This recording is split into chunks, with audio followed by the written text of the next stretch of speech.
আসসালামু আলাইকুম, শুভ সন্ধ্যা। যে যেখান থেকে আমার ভিডিও দেখছেন সকলকে আন্তরিক অভিনন্দন, শুভেচ্ছা ও ভালোবাসা। আমি মোহাম্মদ শিব্বির আহমেদ, চ্যানেল বাংলা 78 থেকে বলছি। বাংলা নিউজ 24-এর আরেকটি রিপোর্ট, যেখানে বলা হয়েছে হাসিনা সহ অন্যদের 3-4টি মামলার রায় অক্টোবরের মধ্যেই আসা আইন উপদেষ্টার। খবরে বলা হয়, জুলাই হত্যাকাণ্ডে শেখ হাসিনা সহ অন্য আসামিদের বিরুদ্ধে দায়ের হওয়া মামলাগুলোর মধ্যে 3-4টির রায় অক্টোবরের মধ্যেই পাওয়া যাবে, এমন আশাবাদ জানিয়েছেন আইন, বিচার ও সংসদ বিষয়ক মন্ত্রণালয়ের উপদেষ্টা আসিফ নজরুল।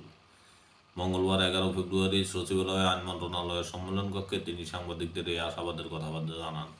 আইন উপদেষ্টা বলেন, জুলাই হত্যাকাণ্ডের যে বিচার, সেই বিচারের অগ্রগতি কী হয়েছে সেটা জানতে চান অনেকে।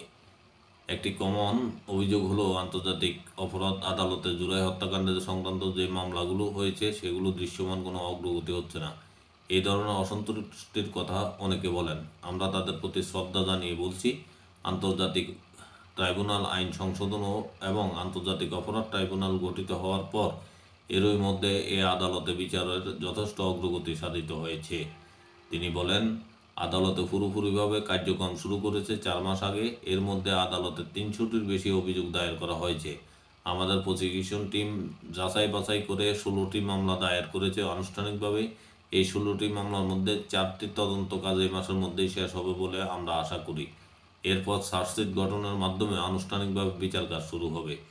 তিনি আরও বলেন, আইন অনুযায়ী বিচার কাজ শুরু হওয়ার আগে 3 সপ্তাহ সময় প্রস্তুতির জন্য ডিফেন্স আইনজীবীদের দিতে হয়।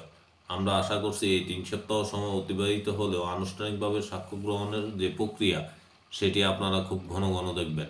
এই সাক্ষ্য গ্রহণ প্রক্রিয়া শুরু হবে ঈদের পর এপ্রিল মাস থেকে।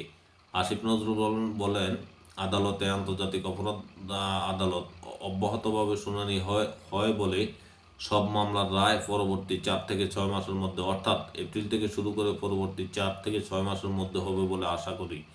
সেই হিসাবে অক্টোবরের মধ্যে তিনি 3 থেকে 4টি মামলার রায় পেতে যাচ্ছি বলে আশা রয়েছে।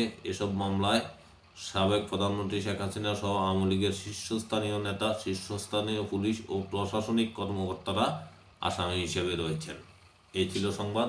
ভালো থাকবেন। আসসালামু আলাইকুম।